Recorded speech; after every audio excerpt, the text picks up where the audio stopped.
Bangladesh first match জিতে নিল এবং আমরা এর আগের প্রি ম্যাচ এবং পোস্ট ম্যাচে কথা বলছিলাম যে পিচ কেমন হতে যাচ্ছে, কিংবা আপনিও বলছিলেন যে এই পিচে বাংলাদেশের এত রান হওয়া উচিত, কিংবা টনি হেমিংকেও কিন্তু আপনি ক্রেডিট দিচ্ছিলেন পোস্ট ম্যাচ অ্যানালাইসিসে। তো যেহেতু আজকে আমরা দেখছি যে গতকালকের বৃষ্টির কারণে কিন্তু মোটামুটি কাভার ছিল পিচগুলা, তো সেক্ষেত্রে কি আসলে সেকেন্ড ম্যাচের পিচের কোনো চেঞ্জেস আপনি আশা করছেন কিনা সামি ভাই?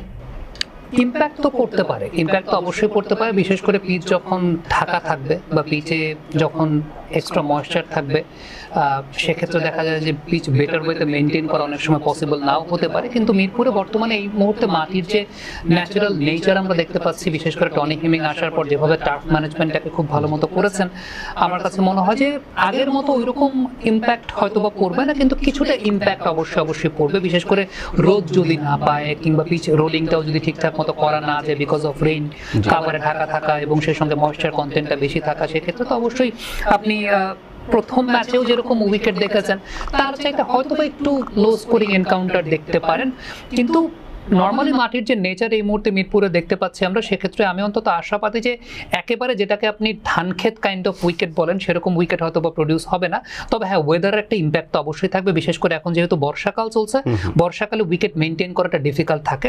আমি যদি আমার এক্সপিরিয়েন্সের জায়গা থেকে একটু বলি, তাহলে এখন আসলে বাংলাদেশ ক্রিকেটের প্রত্যেকটা ভেন্যুতেই উইকেটের নেচারগুলোকে এমনভাবে প্রিপেয়ার করা হয়েছে যেখানে প্রচণ্ড বৃষ্টির পরও উইকেটের যখন কাভারে ঢাকা থাকছে, তারপরে ইমিডিয়েটলি যখন ম্যাচ শুরু হচ্ছে খুব বেশি ইম্প্যাক্ট আসলে পড়ে না। আমি আসলে খুব অবাক হয়েছিলাম সিলেটে যখন এই গেল কদিন আগেই বাংলাদেশ উইমেন্স এবং শ্রীলঙ্কা উইমেন্সের মধ্যকার যে টি-20 সিরিজ হয়েছিল, প্রচণ্ড পরিমাণের বৃষ্টি ছিল এবং আমরা খুব সম্ভবত থার্ড ম্যাচটাতে টি-20 ম্যাচটাতে আমরা এক্সপেক্ট করছিলাম যে ম্যাচটাই হবে না।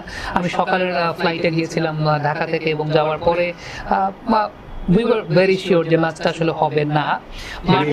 হেভি রেইনের পরে মাঠে যখন নেমেছে, মানে রেইন, প্রচন্ড পরিমাণের রেইন, মাঠে যাওয়ার পরে 2 ঘন্টা 2.5 ঘন্টার মতো we had to wait for the rain to stop, but as soon as the rain stopped, সিলেটের ড্রেনেজ সিস্টেমটা আসলে এত ভালো, উইদিন 15-20 মিনিটসের মধ্যে মাঠ আসলে পুরোপুরি প্রিপেয়ার হয়ে গেছিল খেলার জন্য। But I was very much concerned about the wicket. দেখলাম যে কিউরেটর তিনি উইকেটটা খুললেন কাভার থেকে, উইকেট ঘাসে ঢাকা ছিল, একটা গ্রাস কাটার মেশিন আছে, সেটা দিয়ে 3 মিলিমিটার পর্যন্ত ঘাস রাখা হলো, এরকমভাবে কাটা হলো। After that I was worried যে কেমন আচরণ করে, বাট আমি দেখলাম না। হ্যাঁ, বাংলাদেশের ব্যাটিং ডেপথটা একটু, মানে বাংলাদেশ উইমেন্স ক্রিকেট টিমের ব্যাটিং ডেপথটা একটু মানে খারাপ বলবো না, একটু স্ট্যান্ডার্ডটা কম হওয়ার কারণে হয়তো তারা রান কম করেছে।